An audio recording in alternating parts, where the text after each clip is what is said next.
Hi everyone. రవ్వ లడ్డు. రవ్వ లడ్డూలంటే ఎవరెవరికి ఇష్టం? చాలా బావుంటాయి గదా! నాకు రవ్వ దోసన్నా, రవ్వ లడ్డూలన్నా చాలా చాలా ఇష్టం.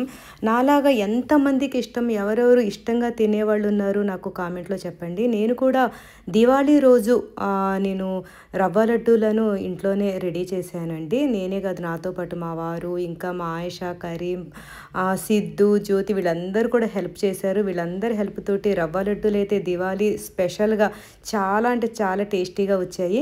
రవ్వ లడ్డు చేసేటప్పుడు ఇందులో చాలా రకాలుగా చేసుకోవచ్చండి. చాలా వెరైటీ కూడా ఇందులో ఉంటాయి. నేను చేసింది నా ఫ్రెండ్ దగ్గర చూసి తనకి ఫోన్ చేసి అడిగి తెలుసుకొని చేశాను. ఇది ఆంధ్రాలో అయితే పాలతో చేస్తారంట. పాల చెయ్యి తడుపుకొని చేసేది కూడా ఉంటుంది.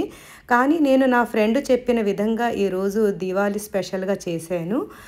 ఇవైతే చాలా చాలా చాలా టేస్టీగా వచ్చాయి. కమ్మటి నెయ్యి, ఇందులో రవ్వ, తర్వాత డ్రై ఫ్రూట్స్ వేసి చేయడం వలనేమో చాలా టేస్టీగా అనిపించాయి.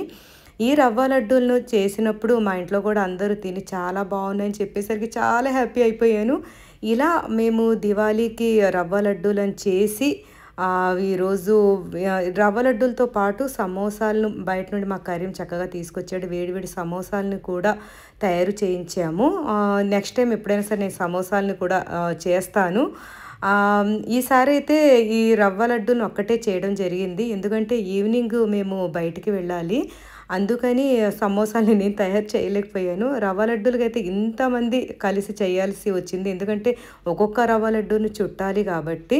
కానీ ఎంజాయ్ చేస్తూ మేము చాలా కబుర్లయితే చెప్పుకుంటూ రవ్వ లడ్డూలని నేను, ఆయేషా మేమందరం కలిసి చేసేసాము. ఇవి చేస్తున్నప్పుడైతే ఇల్లంతా చాలా ఘుమఘుమ స్మెల్ అయితే వచ్చేసిందండి. మీరు కూడా దివాళీలో ఏ స్పెషల్ స్వీట్ మీ ఇంట్లో చేసుకున్నారో నాకు కామెంట్‌లో చెప్తారు గదా!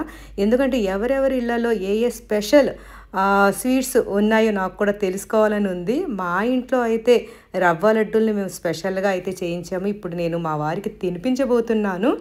మా వారికి ఎప్పుడు కూడా నేను చేసిన చేతులతో తినిపించాలంటే చాలా ఇష్టం. మా వారు తిన్నాక ఆయన ఎక్స్‌ప్రెషన్స్ చూడాలంటే నాకు చాలా చాలా ఇష్టం అనమాట. ఈరోజైతే మేము రవ్వ లడ్డులను చక్కగా చేసేసి ఇలా ప్యాక్ కూడా చేసేస్తున్నాము. ప్యాక్ చేసిన వాటిల్ని సమోసాలని కూడా ప్యాక్ చేసేసి వీటన్నిటిని మా కరీం తోటి మేము బయటికి పంపించామనమాట, అందరికీ ఇవ్వమని చెప్పి. ఇలా దివాళీ స్పెషల్ అయితే మా ఇంట్లో చాలా స్పెషల్‌గా జరిగిందని చెప్పుకోవాలి. ఇవి చేసేటప్పుడు మా మీఠీ తర్వాత మా అబ్దులు వీళ్ళందరూ కలిసి మా ఆయేషా ఇంట్లో మూవీ చూస్తూ ఎంజాయ్ చేశారు. కాబట్టి ఈ వ్లాగ్‌లో వీళ్ళు కనిపించట్లేదు. మేమైతే మా పని ఇప్పుడు హాయిగా కంప్లీట్ అయిపోయింది.